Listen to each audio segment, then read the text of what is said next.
নমস্কাৰ বন্ধুসকল, মই আজি আপোনালোকৰ মাজত অসমীয়া সাথৰ কেইটামান আলোচনা কৰিম।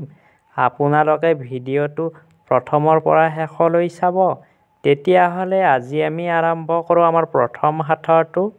খাল বিল শুকাই গ'ল, গছৰ আগত পানী ৰ'ল।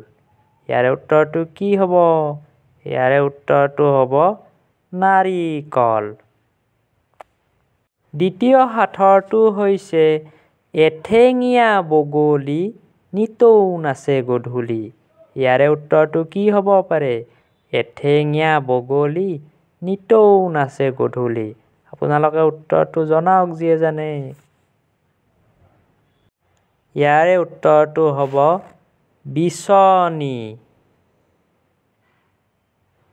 তৃতীয় সাথৰটো হৈছে এজনী কলি গাই খাটে খাটে পানী খায়। এজনী কলি গাই খাটে খাটে পানী খায়। ইয়াৰ উত্তৰটো কি হ'ব পাৰে? ইয়াৰে উত্তৰটো হ'ব বৰশী। চতুৰ্থ সাথৰটো হৈছে ৰজাৰ লাঠি ঘন ঘন গাঁঠি।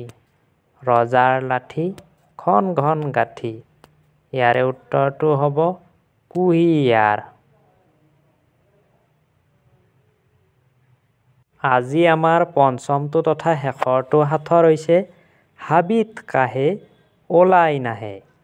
হাবিত কাঁহে ওলাই নাহে। ইয়াৰ উত্তৰটো কি হ'ব পাৰে? আপোনালোকে চিন্তা কৰকচোন।